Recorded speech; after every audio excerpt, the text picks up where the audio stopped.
Hey, what's going on, everybody? My name is Corey, better known as the Seaman, and I want to welcome you to another edition of the Seaman's Cinema Sit-Down. It is Friday morning, and that means it's time to dive into a little Disney Plus TV show action.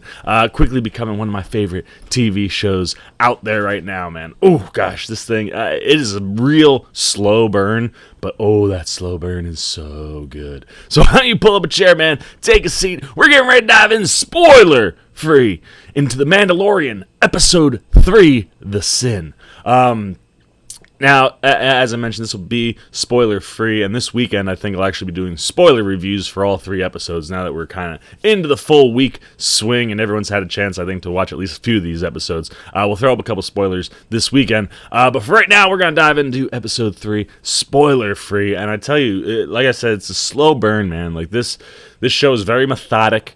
And it's very, it's paced very much the way I think the show should be, right? Like, everything feels like it suits the Mandalorian.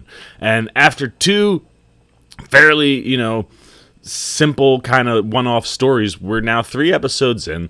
This one, again, is 30 minutes, so that makes me believe that the episodes will be 30 minutes, kind of as their standard, and maybe we'll get more here or there depending on what part of the story we're telling. But episode 3 continues to follow suit with the first 2 episodes where there's no fat on this thing, man. They're not just trying to fill out time. They're telling very specific, small stories. And while I think some people might be able to say, well, this episode is just like episode 2. What the Mandalorian is kind of accomplishing and doing in this episode is very similar to his goals and motivations in episode 2, although here I think his motivations are different. His goals are very similar. But the ramifications of what happened in the episode should be fairly large. The Mandalorian makes a very distinct decision in this episode that I think is going to have consequences that, the repercussions will be bigger than just on him. And that makes, albeit an episode that might feel similar to episode 2, very distinct and unique and very important. Because what happens in the episode is going to have a direct impact on the Mandalorian, I would have to imagine, going forward. Not just our Mando, but all of the Mandalorian. It was a really, really cool episode, man. Like, it's one of those things where I'm just in on what Jon Favreau is doing from a writing perspective and what him and Filoni are producing here.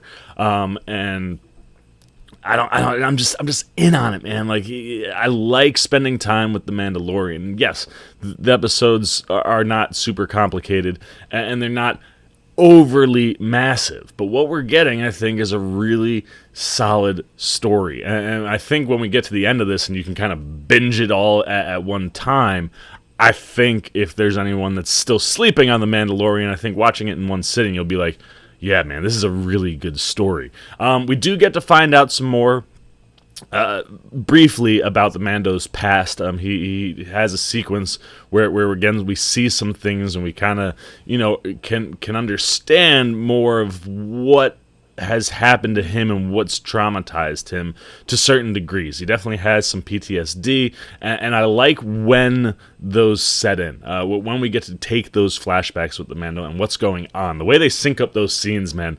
they work really, really well from a visual standpoint. And one of the things, is mild spoiler, that I really did enjoy about this episode is once again going back to the Mandalorian, where they all are, where like their main base. I saw someone online compare it to like the Continental in John Wick, and it's totally what this place is, man. It's where all the Mandos hang out, and we get to see a bunch more Mandalorians than we did in episode 1, and we get to kind of get a slight peek inside the psyche of the group, and kind of how the group functions and what it means to be a Mandalorian.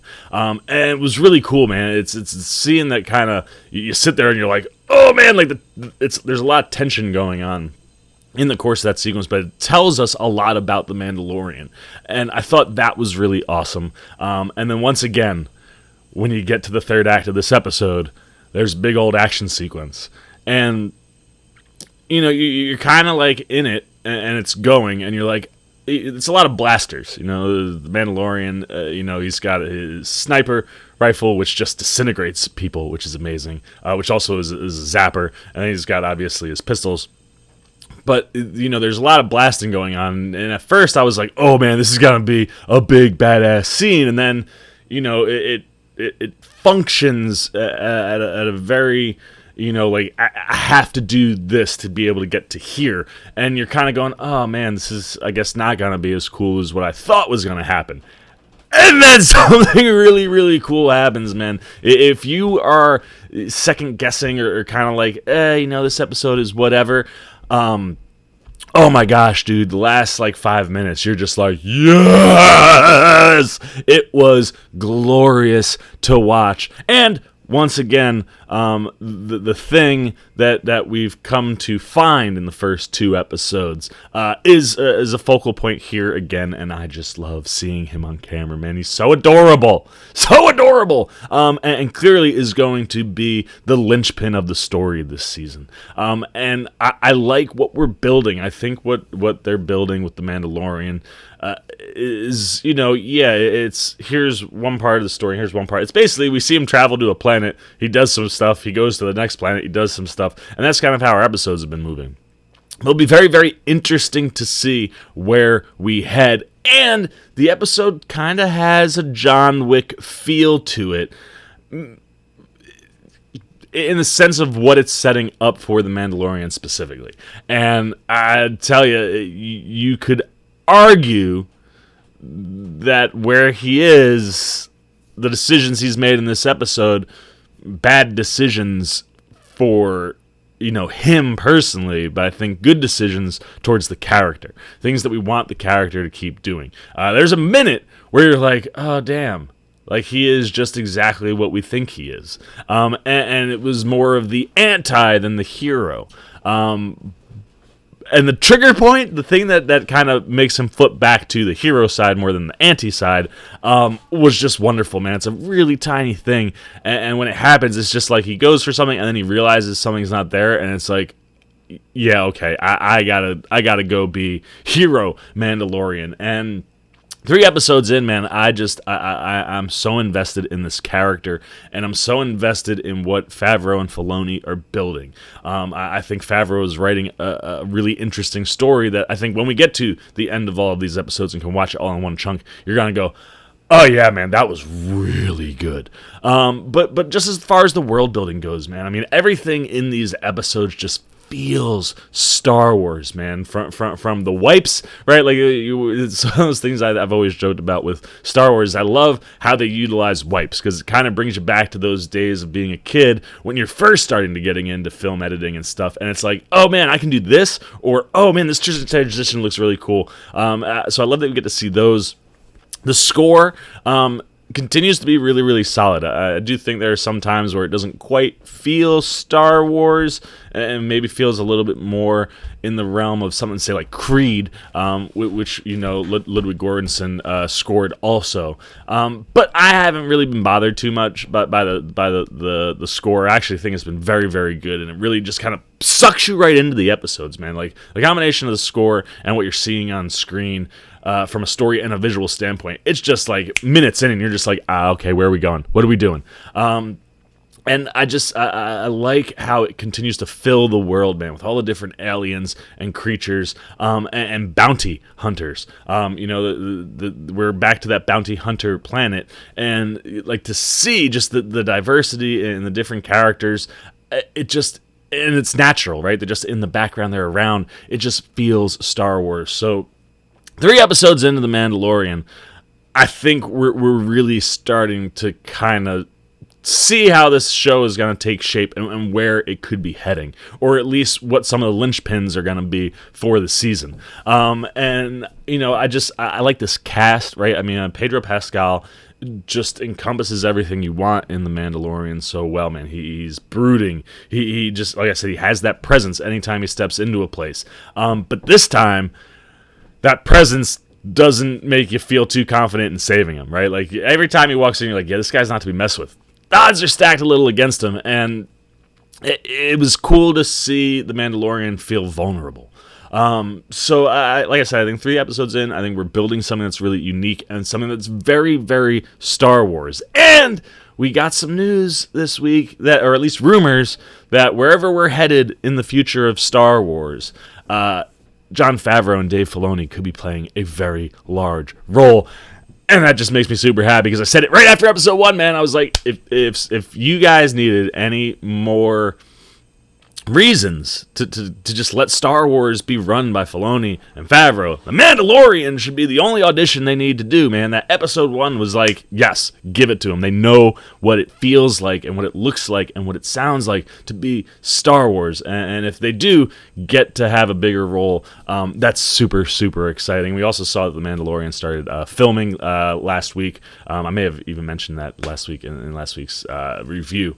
But it's one of these things where it's like there's more of this coming, and I'm just about being in this world. And I'm very, very interested to see where we go. So it's one of these things where it's like I talk a lot, but it's hard to talk about anything without really spoiling it. So I'll look forward to doing some spoiler reviews this weekend. But for me, The Mandalorian Episode 3, just another rock-solid episode where we're continuing to build out this world and build out this story for the Mandalorian. And I'm certainly very interested to see where he heads to next and what is next for him, because the decisions today are going to have major ramifications. So there you go, man. Those are all of my spoiler-free thoughts on The Mandalorian. 3 episodes in, I'm still riding with my dude. The question is, what are you thinking, man? What did you think about this 3rd episode? If you watched it, is it still working? Do you still, are you still feeding on the vibe? I do think that we probably need a bigger jump in the story. We need to push this thing forward a little bit more and not speed it up, but, kind of start diving in more into what the overall story is going to be.